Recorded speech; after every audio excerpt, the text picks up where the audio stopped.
Good afternoon. Comme chaque semaine, j'invite quelqu'un qui arrive de France. Et cette semaine, j'ai eu la chance de trouver Evelyn Lansbury qui va nous dire ce qu'elle pense qui est nouveau en France lors de son séjour en France il y a, je crois, il y a à peu près une semaine. Please excuse my voice. I had the loss of my voice this weekend, but I think you would understand me. Donc, I will now introduce you Evelyn Lansbury, who is going to give us some news from France. And she was in France. Vous étiez en France il y a une semaine, n'est-ce pas? C'est ça, oui. Donc, vous étiez à Paris ou quelque autre part? J'étais à Paris pour la plupart du temps, mais je suis allée faire du ski pendant le week-end dans les Alpes. Ah, vous savez faire du ski? Bah oui, un peu. Oh, c'est intéressant. Ici, ça, justement, la saison a commencé, je crois que c'est à l'Octaro. Mais ce que je voulais vous demander, comme je demande à tout le monde, c'est lorsque vous êtes arrivé en France, étant donné que vous n'êtes pas allé peut-être depuis 2 ou 3 ans, n'est-ce pas? C'était un an et demi. Oh, 1 an et demi. Donc, qu'est-ce qui vous a semblé qui était nouveau en France? C'est difficile à dire. En fait, j'ai remarqué plusieurs choses. Premièrement, avec tous les problèmes qu'il y avait l'année dernière du terrorisme, j'ai remarqué qu'il y avait quand même beaucoup de monde dans les rues, même la nuit, n'importe où. Donc les gens n'ont pas autant peur de sortir? Oui, c'est ça. Donc cette période de peur a disparu? Oui, j'ai l'impression que c'est fini. D'accord. Oui, d'ailleurs, dernièrement, ça s'est calmé, quoi. Oui, oui. Il n'y a plus de terrorisme, pas autant qu'avant, quoi. Non. Pas du tout. Et j'ai remarqué aussi qu'il y avait, les polices dans les grands magasins qui voulaient voir ce que vous aviez dans les sacs que vous apportez dans le magasin pour se rassurer qu'il n'y avait pas je sais pas. Est-ce qu'ils fouillent tout le monde ou simplement les étrangers? Tout le monde. Tout le monde. Un par un? Oui, c'est ça, un par un. Oui. Ah, mais non, ça doit être un travail à plein temps, donc. Oui. Est-ce que c'est des policiers, disons, de l'ordre, ou bien ce sont des gardes que les magasins doivent engager? Ah, je ne peux pas dire. Je crois que c'était les gens que les magasins ont employés. Ah, d'accord, donc ce n'étaient pas des policiers habillés en policiers? Non. D'accord. Mais dans les rues, on a remarqué qu'il y avait quand même beaucoup de police dans les rues, dans le métro, un peu partout. D'accord. Et à propos des métros, qu'est-ce que vous avez remarqué dans les métros? Enfin, c'est la même chose, ils sont toujours autant. Oui, 2 choses dans les métros. Enfin, à propos du terrorisme, il y avait des petites plaques où c'était marqué qu'il faut garder vos affaires à côté de vous, il ne faut pas les laisser parce que si jamais ils trouvent quelque chose sans quelqu'un dont là ça appartient, qu'ils allaient le détruire, que ça risquait d'être détruit.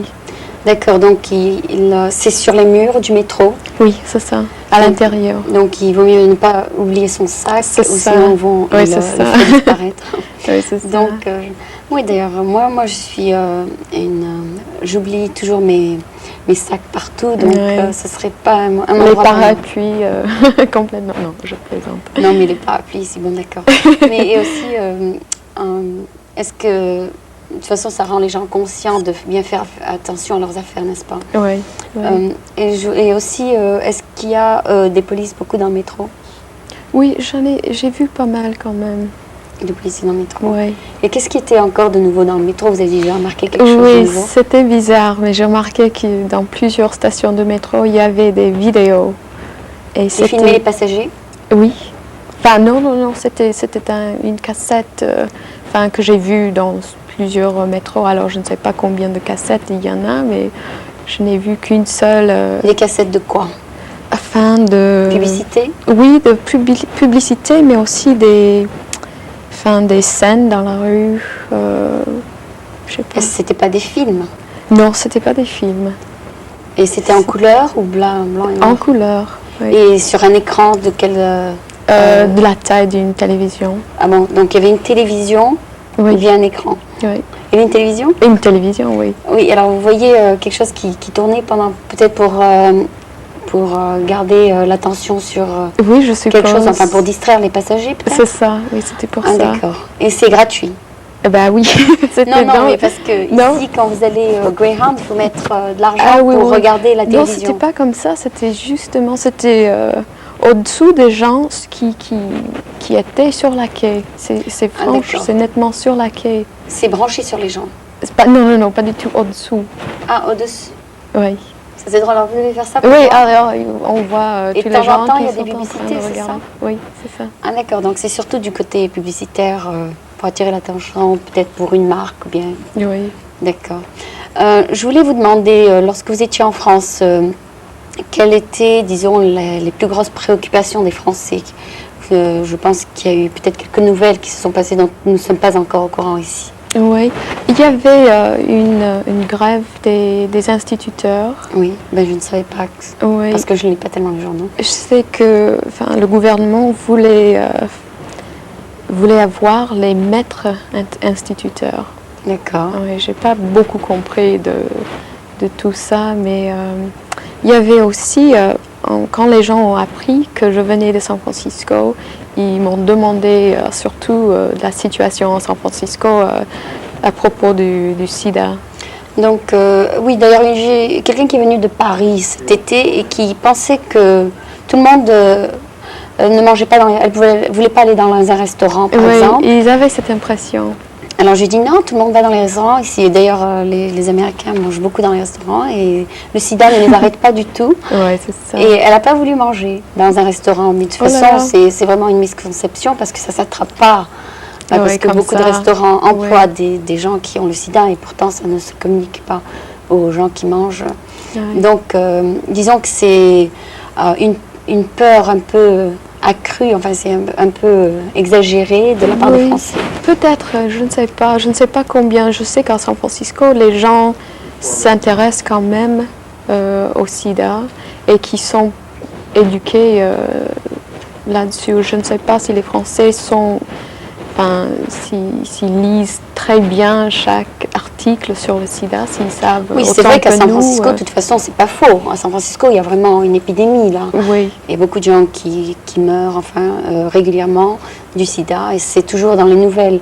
Mais le mois dernier, j'avais interviewé quelqu'un et puis le même soir, j'avais entendu à la radio que les Français avaient découvert un spermicide qui tuait le sida. Et puis, j'ai pensé que ça allait faire, disons, la première page. Et pourtant, le lendemain, c'était même pas sur la première page. Enfin, ça a été annoncé dans les nouvelles. Oui, ça, c'est difficile parce que les Américains, il y a toujours la concurrence entre les médecins, les médecins, les chercheurs, français et américains. Enfin, donc, ils veulent peut-être, ça a été un peu caché pour ne pas montrer que peut-être les chercheurs américains étaient un peu derrière, ou peut-être c'est de la politique. C'est dommage. C'est dommage, mais enfin, ça a été annoncé à 2h du matin à la radio. Oh là là. Mais ça a été annoncé le matin aussi, je crois. Le lendemain, ça a été annoncé que les Français avaient fait une découverte sensationnelle. Et j'espère justement qu'on aura plus de nouvelles à ce sujet parce que... Est-ce que vous avez lu quelque chose à ce sujet lorsque vous étiez en France? Enfin, j'ai remarqué qu'il y avait des articles, plusieurs articles. Plusieurs articles sur cette découverte. Oui. Ben, j'espère que ça arrivera bientôt aux États-Unis parce que c'est vraiment... Là, surtout, ceux qui ont... Leur découverte, c'est le condom. Alors, ils vont distribuer 1 million de condoms gratuitement à San Francisco.